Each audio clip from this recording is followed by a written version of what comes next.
It appears out of the dawn of time.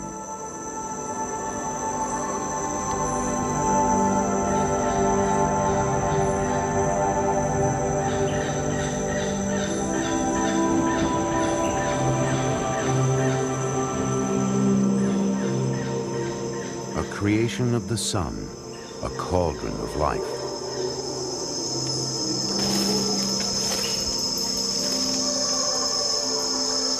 This is the tropical forest, nature at her most extravagant.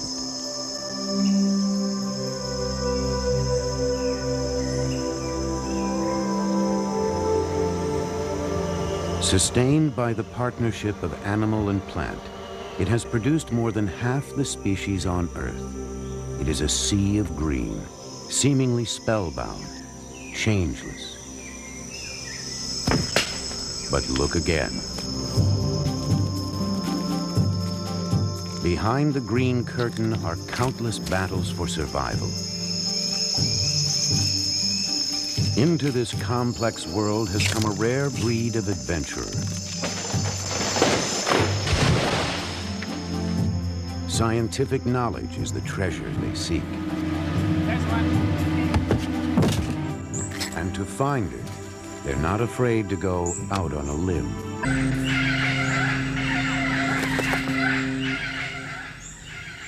A protected realm in the middle of the Panama Canal, BCI is home to the Smithsonian's Tropical Research Institute. Scientists come to this island from all over the globe to unravel the mysteries of life in the tropical forest. It is an adventure beyond the reach of one person or one lifetime. BCI is a very special place. For me, just because the more I come here, the more familiar I get with the island. It's just home, it's comfortable, it's exciting.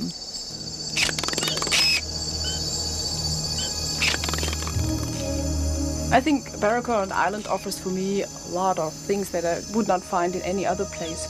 It's a really highly diverse forest.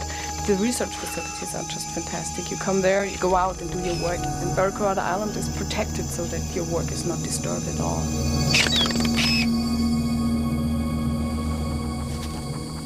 I discover things. In the tropics, you may be a person who's discovered something that not a single human being in the history of the world has bothered to notice.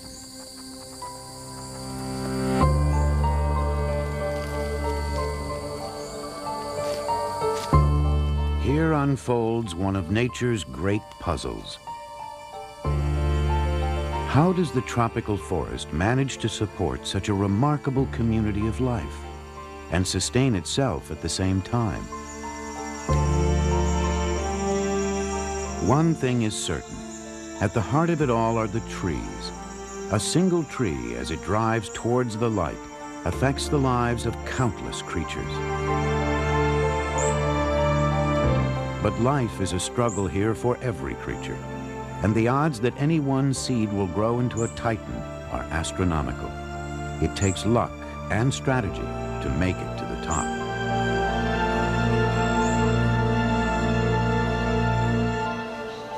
For people, getting to the top always requires some special precautions. Biologist Deidre McLaren has learned to seek the forest's answers on its own terms. Even if it means following her slingshot all the way up into the crown of one of the forest's giants.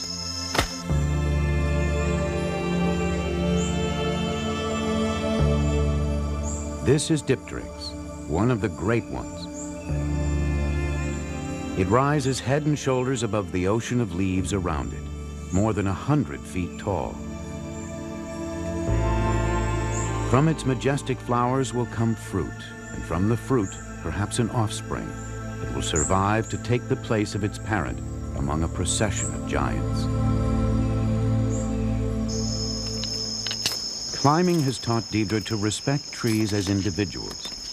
Since I've started climbing, I like Dipteryx because it's a beautiful tree, it's emergent, it comes above all the rest of the trees. They often have great views, and the wood is really hard and solid.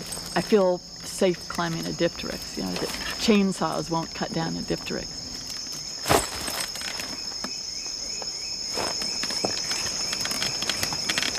I have a lot of different emotions associated with actually climbing a tree. One of them is familiarity. If it's a tree that I've climbed before, I feel comfortable. It's a very satisfying sort of feeling to make a good ascent.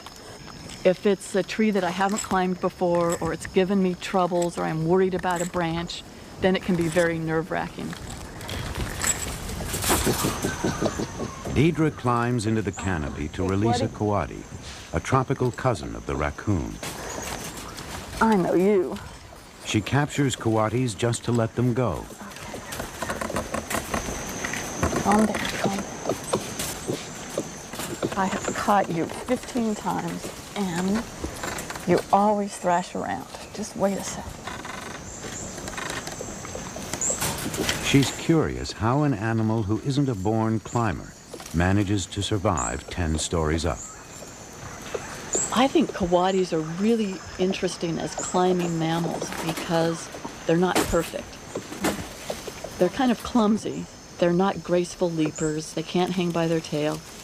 They don't have exquisitely manipulative hands to grasp onto branches, but they do really well.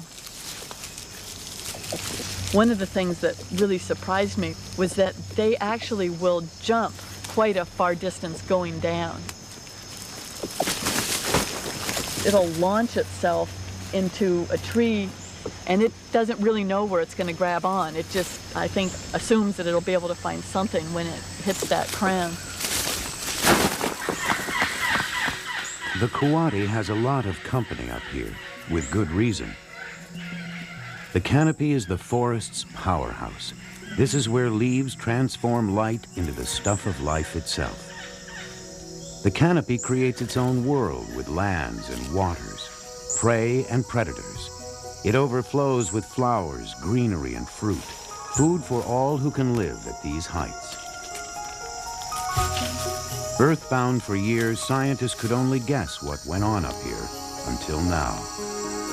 The canopy is the last frontier on Earth, and it's only been the last 10 or 15 years that people have really gotten up into the trees and started looking at the insects and looking at the leaves. And actually there still hasn't been that much mammal work up in the canopy, but it's a different life zone. It's like going to the bottom of the ocean, and you can't tell what's up here from working on the ground, and it's different. Bold researchers like Deidre are proving how different the tropical forest is from our preconceptions of the jungle. For one thing, it is not always steamy and wet.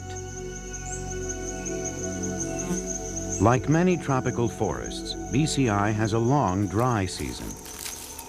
Food is now becoming scarce.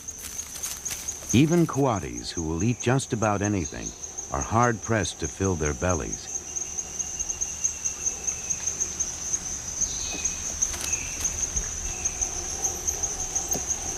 They gather under the majestic dipteryx waiting. Now, when they need it most, the tree will bear its fruit. For dipteryx, this is the beginning of the long struggle to reproduce.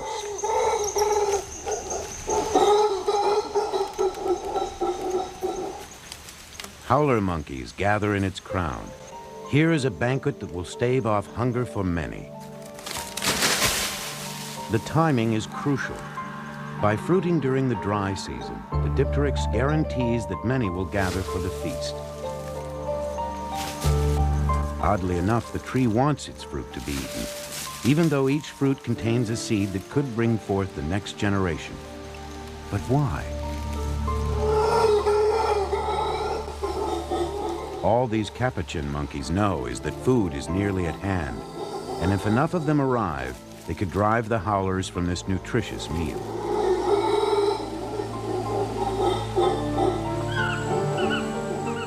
What scientists have discovered is the fruit is actually an expensive bribe. If animals take it, they may carry the seed locked inside far from the parent tree. The further away the seed gets, the better its chance of surviving. With ripening fruit all around them, the canopy animals can now afford to be finicky eaters.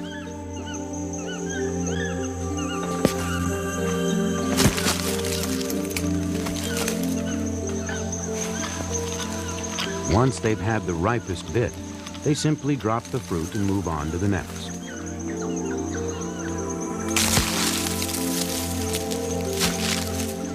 But this rain of half-eaten fruit is of no help to the tree in its quest to reproduce. Its seedlings have little luck of thriving here, in the shadow of the parent's crown. Still, for the animals waiting below, it's manna from heaven.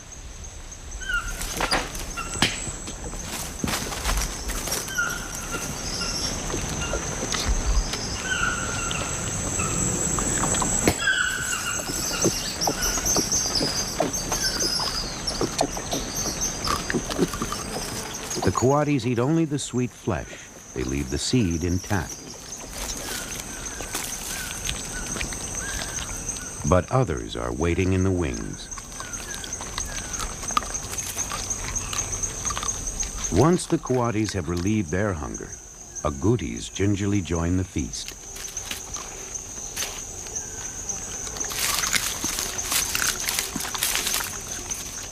Agoutis are rodents. They have teeth and jaws designed to gnaw right through the tough shell and devour the seed within.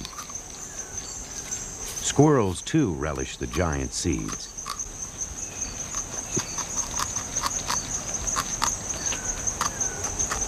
Instead of creating new dipteryx trees, the seeds simply feed a host of hungry visitors. Even peccaries.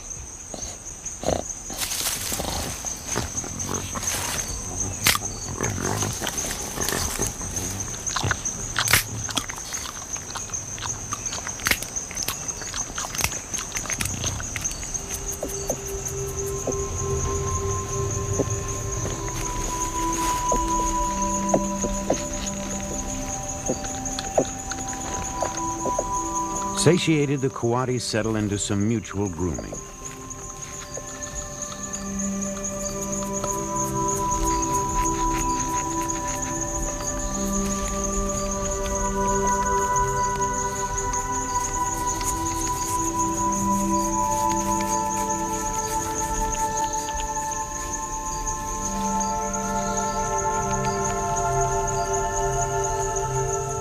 In evening's golden light, butterflies and ants gorge upon the remains of the feast.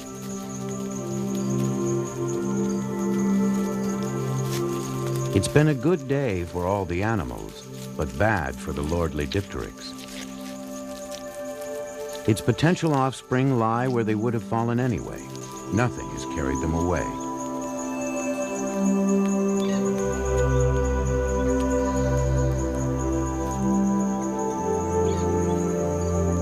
Has the tree's survival strategy failed? Is the next generation lost? Is there no help under the sun for the dipteryx?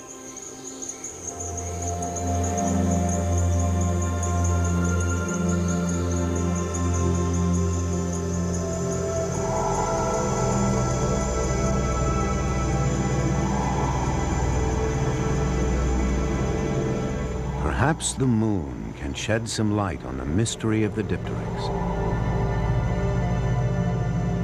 Tropical nights weave their own magic and unveil a whole new cast of characters.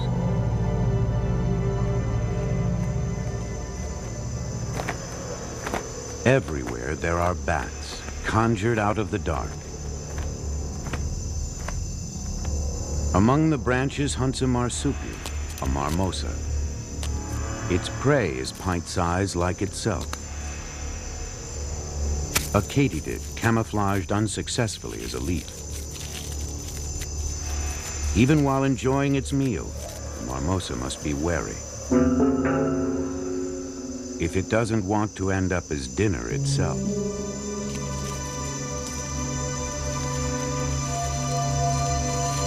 Dipteryx seeds make a nutritious meal for a spiny rat, but a dangerous one as well.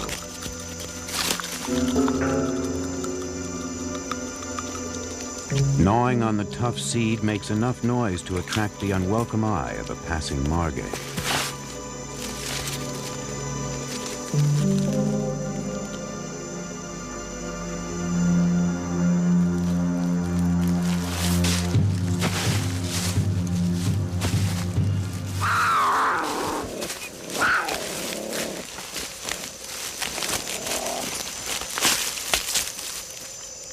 tiny forest cat enjoys its meal until disturbed by yet another denizen of the dark. Only at night does Elizabeth Calco venture out on her own quest. The Barrow, Colorado island she knows is very different from the one most people see. The night is a totally different world from the daytime. You're just exposed to a wonderful orchestra of different sounds, of many insects and frogs. Then you see the stars through the canopy, and this is just an incredible atmosphere. And occasionally there are bats fluttering by and even touching you with their wings. The night holds no fear for Elizabeth. She is in her element, and bats are her passion. She hangs nets of fine mesh over small streams, fishing for bats.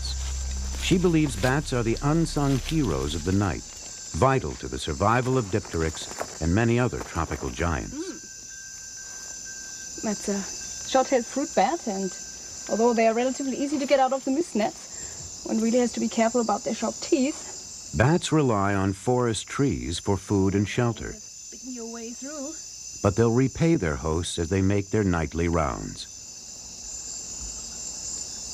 Legs are free.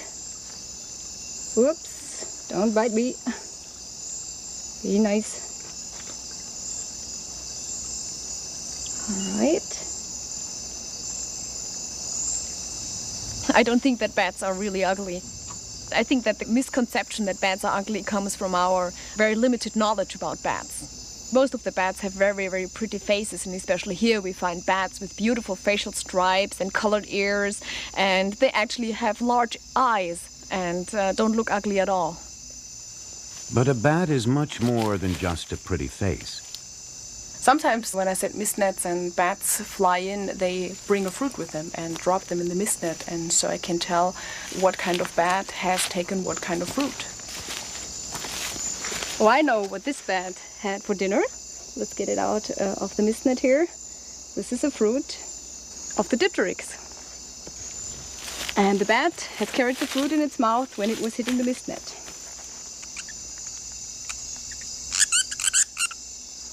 It turns out that the fate of our majestic dipteryx rests upon the soft wings of a little bat.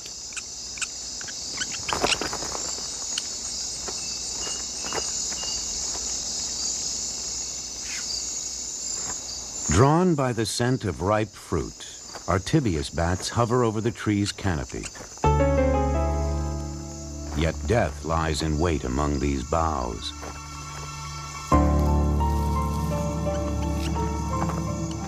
Luckily, the bat's ability to see in the dark using sound not only pinpoints the fruit, it warns it of the hidden boa.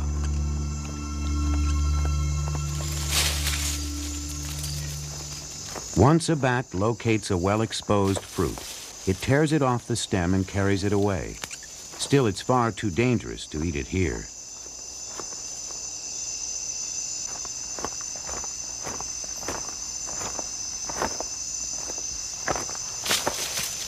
Only when it arrives at a safe roost, usually tucked under the fronds of a palm tree, does it stop to eat. Unknowingly, it has already performed a great service for our dipteryx. The bat has carried the fruit away from the dipteryx, beyond the reach of any diseases or parasites that may plague the parent tree.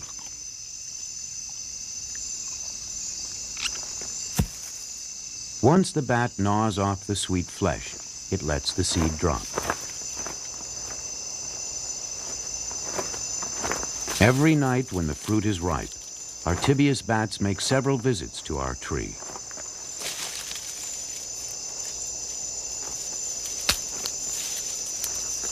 And each time they return to the safety of the same feeding roost to enjoy their meal.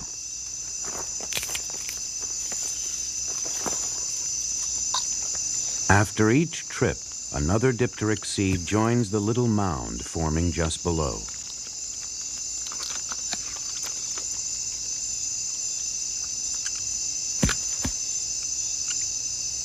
Curiously enough, in this heap of discards lies the tree's best hope for a successor.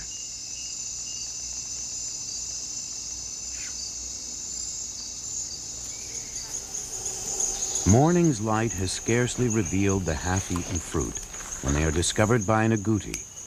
Have the precious seeds come this far only to be wasted? But the agouti can't possibly eat all that it has found, and what it does next adds another piece to the puzzle of how Dipteryx manages to survive.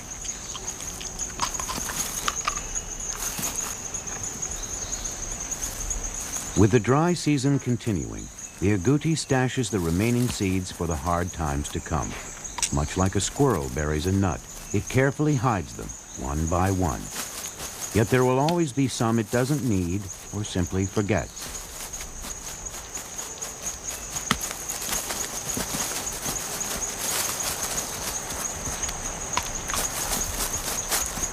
Unwittingly, the agouti has now planted the next generation of a tropical giant.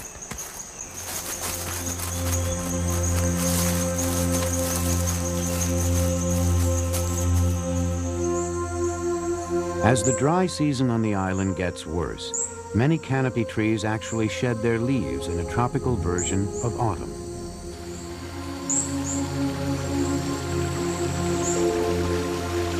For months, streams have been draining water away, and torrid heat continues to rob the forest of precious moisture.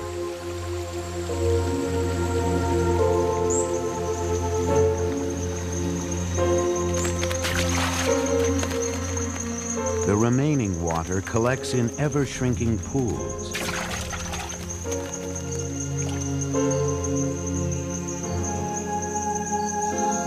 More and more trees drop their leaves. It's a way to conserve water and cut their losses as the drought deepens.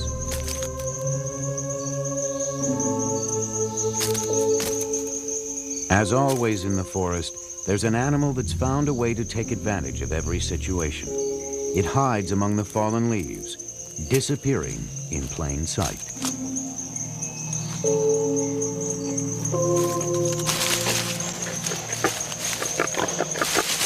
A caterpillar masquerading as a dead leaf.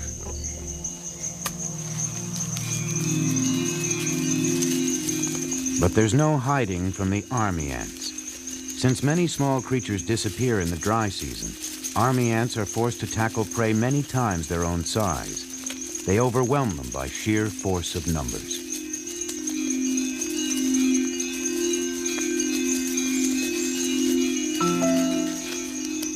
Tree hoppers suck the remaining sap out of plants, but they're also under attack. The mother defends her brood from a wasp trying to steal one of her larvae for food.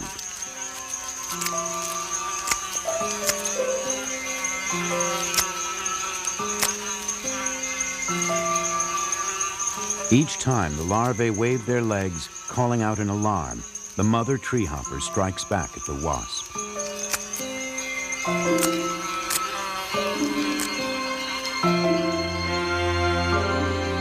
By April, the dry season has turned cruel. Famine is only just kept at bay.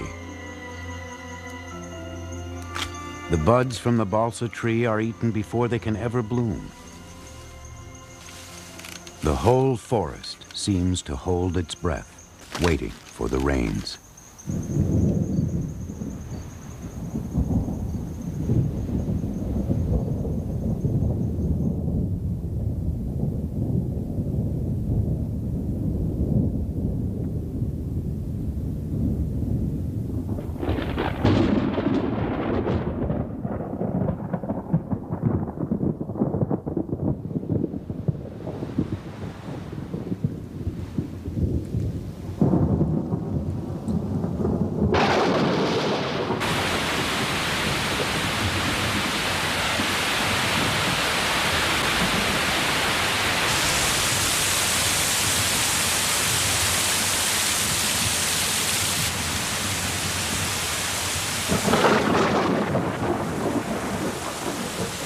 Over 8 feet of rain may fall during the wet season.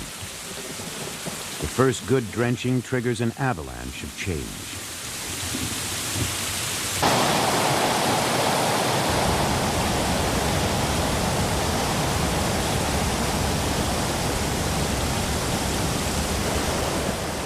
This wet new world is paradise for creatures water-loving and waterlogged.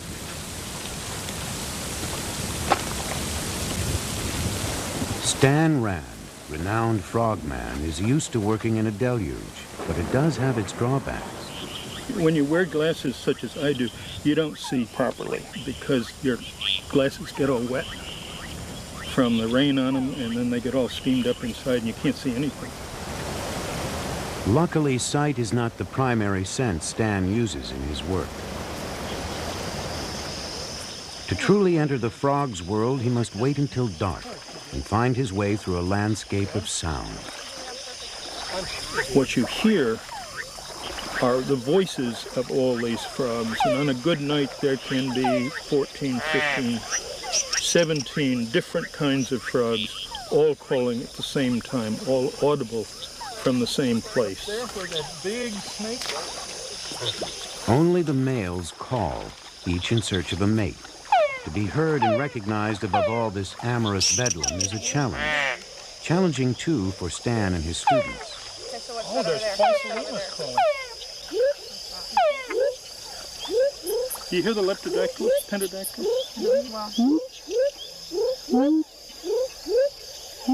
Actually, it's amplitude modulated, but I can't do that. Come on, Stan. Uh-uh. So what else? So what are these little, see all these little things? Those are little hyla, microcephala, that one. That was a red-eyed tree frog, the one that went flip, flop, flop. What's the thing that's going? Which one? It's going like. That one? Yeah. That one. Oh, that's Phrynohylas venulosa. That's a really neat frog. But be really careful if you touch it because it's Why? highly venomous.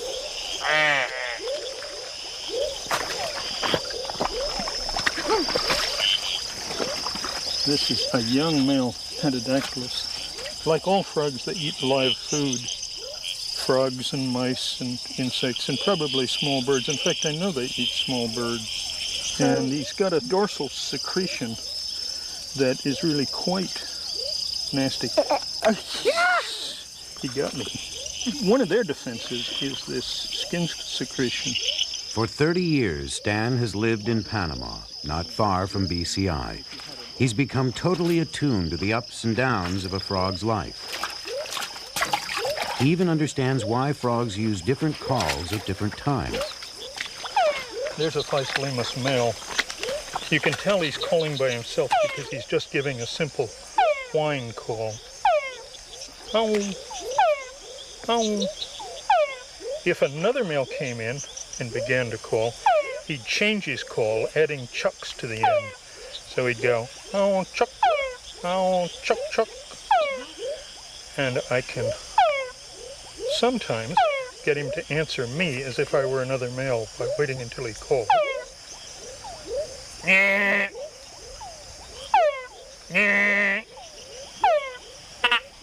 See, he went from going, oh, to, oh, chuck, oh, chuck. And now that I've stopped talking to him, he's gone back to the simple whines.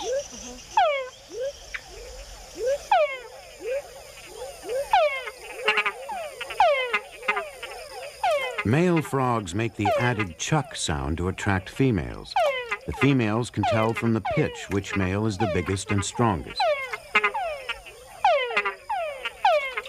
But male frogs have to think twice about sounding off, because females aren't the only ones out there listening to the chucks. Predators are too. So any male frog that wants to mate must gamble with his life.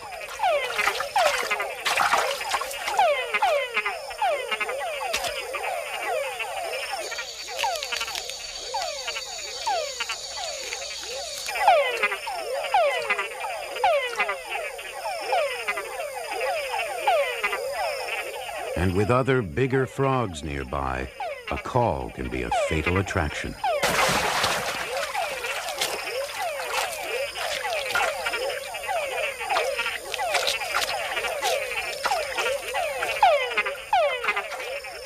But for those who survive long enough to mate, It's a gamble well worth taking.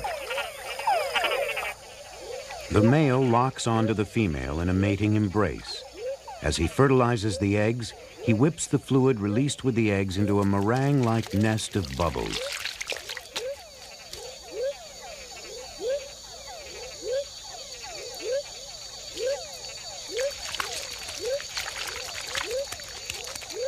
These tiny frogs mate in very shallow pools at the foot of dipteryx and other trees.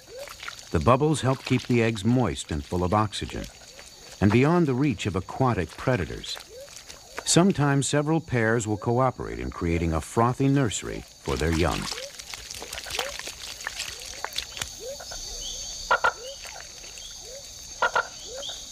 Red-eyed tree frogs protect their brood differently. They live high in the canopy, more at home on dipteryx's spreading branches than in a pond. They come down only when it's time to mate. Then they must get their young close to water.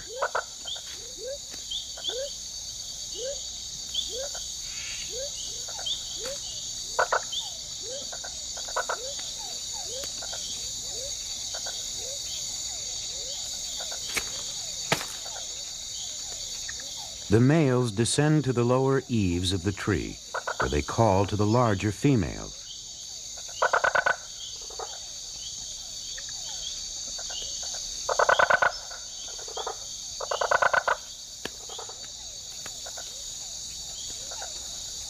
After mounting the female, the male hangs on tight. She's off on a search for just the right place to lay her eggs. A leaf overhanging a small forest pool. Location is critical. If it's too low, her brood could be washed away by the next storm.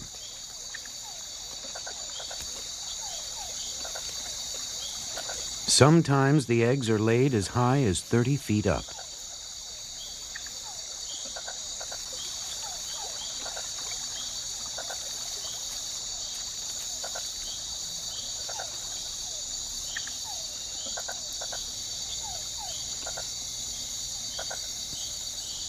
The eggs are encased in a jelly-like mass, a gooey aquarium in which they'll develop into tiny tadpoles.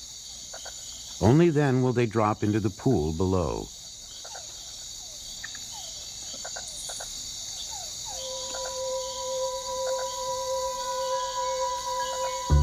The young frogs rush to develop, and none too soon. A vine snake, 3 feet of elegant death.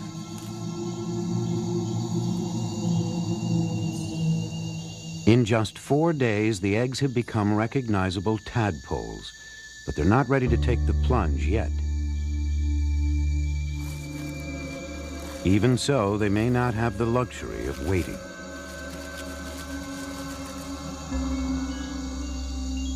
At this stage, the tadpoles can hatch, but in just a few more days, their tails will be much longer, allowing them to swim better. And once they're in the pond, they'll need to be good swimmers. Fish will find the premature tadpoles easy pickings.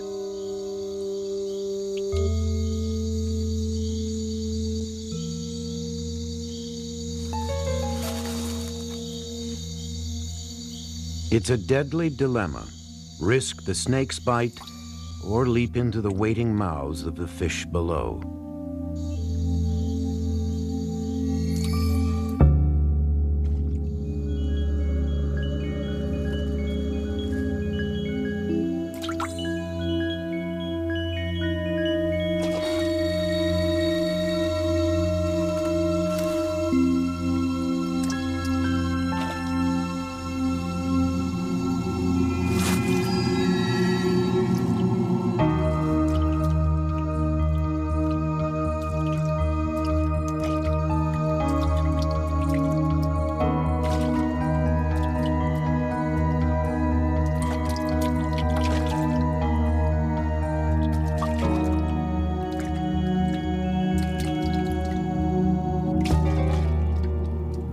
As if the fish weren't enough, the tadpoles must contend with this monster in miniature. A dragonfly nymph, a youngster itself, is one of the fiercest creatures in this realm.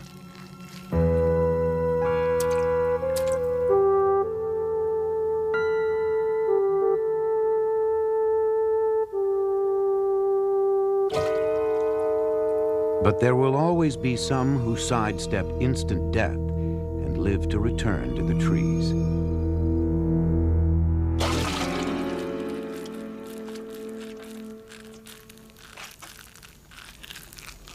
Despite all appearances to the contrary, even the dragonfly nymph will be transformed someday soon and take to the tropical air.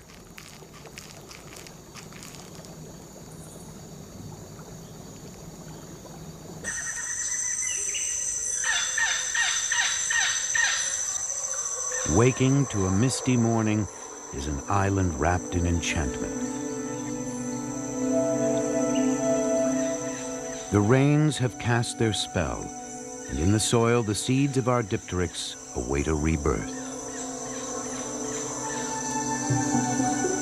But before that can happen, the forest must change once more.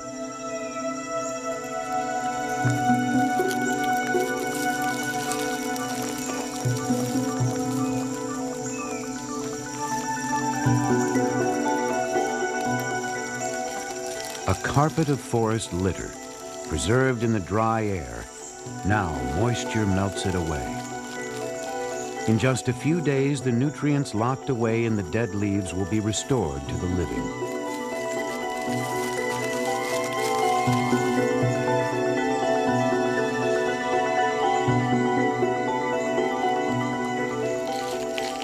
Fungi and molds course over the withered remains.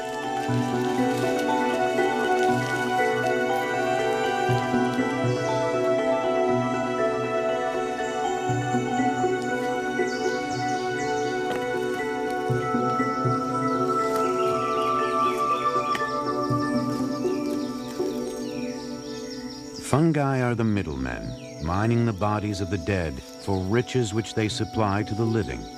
Here, everything is recycled as a new generation rises from the moist earth.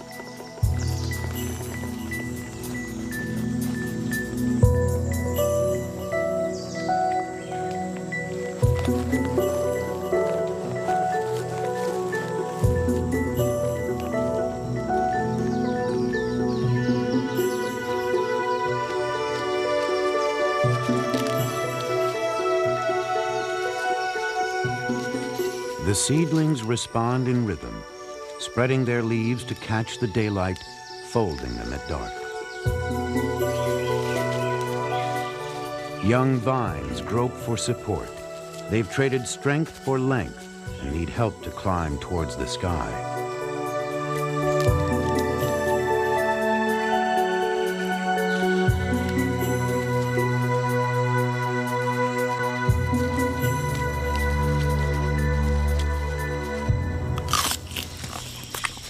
But wherever they grow, they can't escape the hordes of hungry mouths that surround them.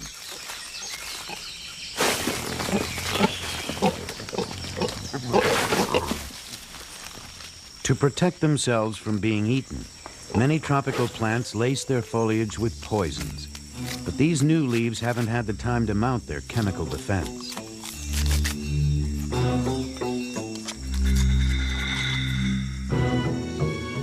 Yet in the tropics, poison to one is a treat for another. There's always some insect that can find an antidote to a plant's toxins, and from then on, it will be the only one they eat.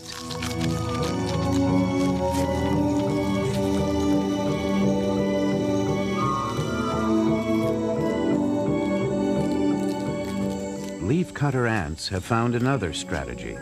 An army of workers seeks out only non-toxic plants, any and all they can find.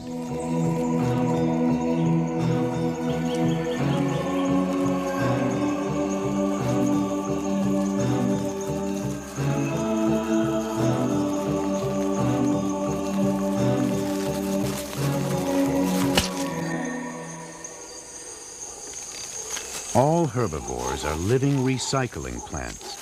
They absorb just a small fraction of what they eat, The rest they return as manure, rich fertilizer that feeds the growth of the forest. Unless it gets hijacked by a pair of industrious dung beetles. A monkey dropping is a mother lode for the dung beetles, who fashion it into a ball, a combination pantry and nursery for their young. They roll their stash away, looking for a place to bury it among all the new growth.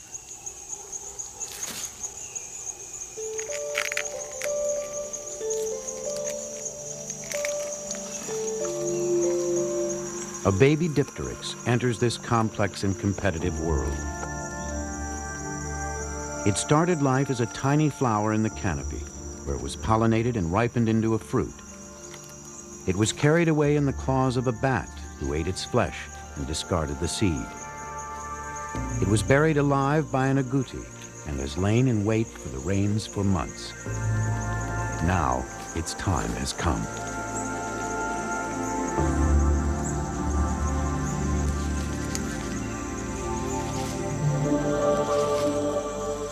Only 1 in 1,000 ever gets this far. The huge seed stored enough energy to unfurl a giant among seedlings, 9 inches tall with lots of green. Lots of juicy green. But it is not a delicacy.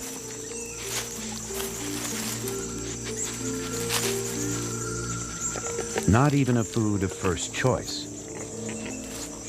But when other juicy edibles become scarce, baby dipteryx does end up on the menu.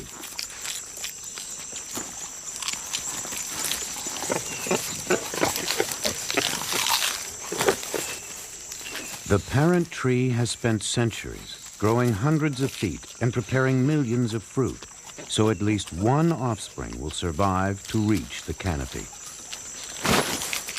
Yet all that effort can be gobbled up in seconds.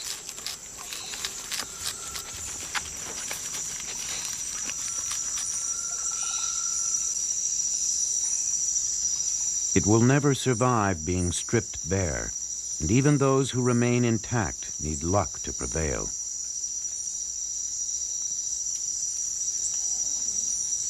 They must have light to live, and light is hard to come by on the forest floor. Each and every ray must penetrate layers of foliage to reach a seedling below.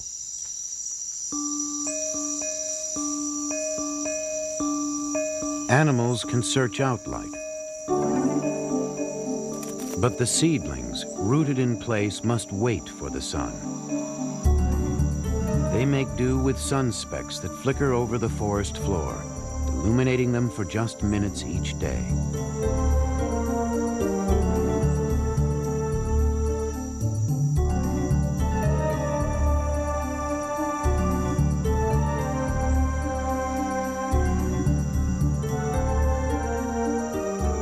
Even if it gets its moment in the sun, the fall of a single leaf can seal a seedling's doom.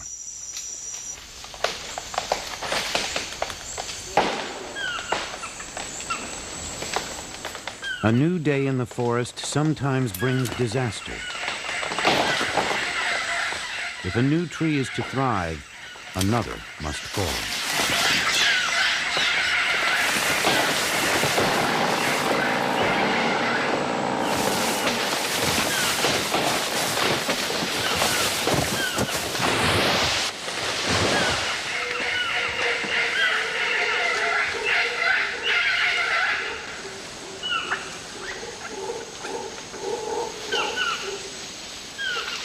For the plants that have struggled to survive in its shadow, perhaps for decades, this is a reprieve from a dark prison.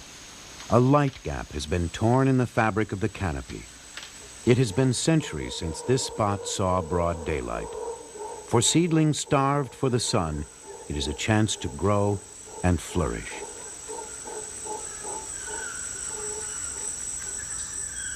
A race for the life-giving light has begun. There will be winners and losers as each plant tries to crowd out its neighbors. Into the new light comes another creature. Biologist Phil DeVries. Phil studies the world of the light gap, and he's discovered some astonishing relationships here. Since I've been a small child, I notice plants and I notice insects. I like being in nature and I like forests a lot. I can think of nothing more enjoyable than being surrounded completely on all sides, and I literally mean up, down, any direction, with life, and that's what being in a tropical rainforest is all about. His love for this forest world is neatly matched to his quick eye and insatiable curiosity. I observe as much as I possibly can, and effectively what you're doing is you're asking, hello organism, what are you doing for a living? And who do you interact with while you're out here doing your duties as a butterfly or an ant or a lizard or a plant? And I can use butterflies literally to move around in the forest and tell me what the vegetation is like. Phil has uncovered a light gap plant called a croton that's developed an unexpected relationship with two different insects, an ant and a butterfly caterpillar. Croton provides sugar secretions which attracts ants to little nectaries. And the ants, when they're on the plant, deter herbivores, that is, insects that eat leaves. The plant actually uses ants to guard its vulnerable leaves, bribing them with a sugary nectar. The ants keep away any insect that might do their meal ticket harm. However, this is really what I'm looking for. It's an herbivore as well, but the ants don't bother it because it produces sugar secretions of its own. The butterfly caterpillar uses its sugar secretions just as the plant does, as a tasty bribe. It keeps the ants well fed in exchange for their protection.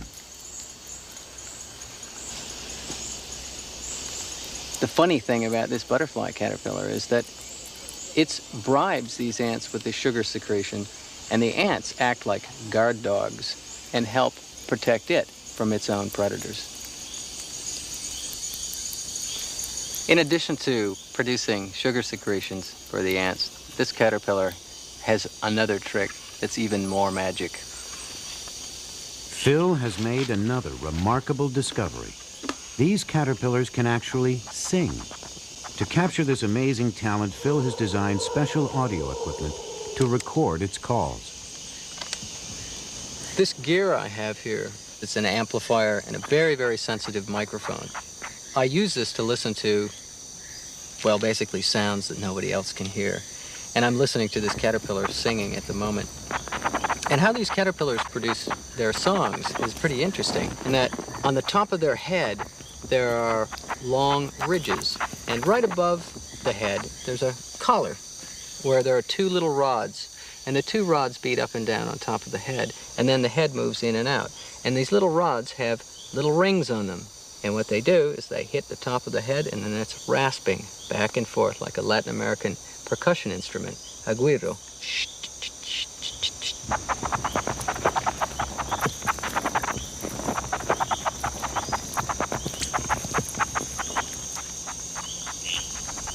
I think it's fair to say, without gloating too much, I have the world's largest collection of caterpillar calls.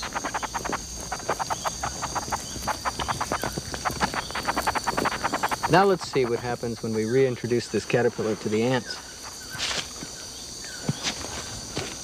Upon its return, the caterpillar puts its musical ability to another surprising use, mimicking the calls of ants. The ants respond as we would if we heard a cry for help. They rush over immediately, and help is always welcome. Danger is never far away.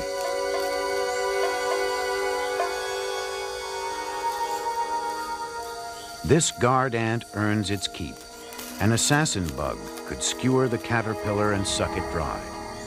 But it's no match for the ant.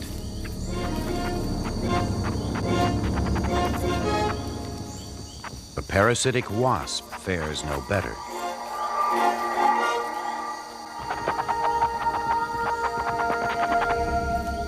In the tropical forest, every creature lives within an intricate web, shifting always between harmony and struggle.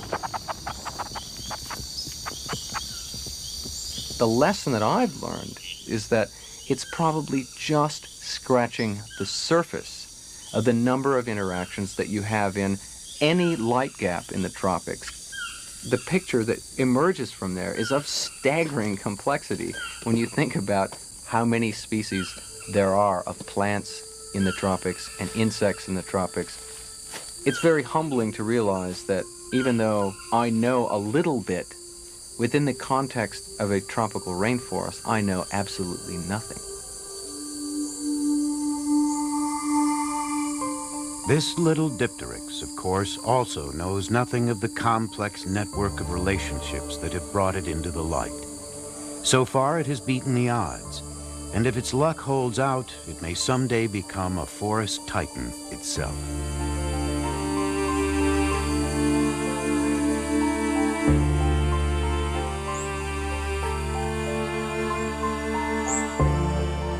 Dipteryx, large and small, is at the heart of a glorious pattern of forest life. Unveiling this grand design remains the quest of the scientists of Barrow, Colorado Island. A labor of love and a journey of many lifetimes. Perhaps centuries from now, the forest will still be here, and scientists will still be working in its green depths, when our tiny seedling finally takes its place among giants.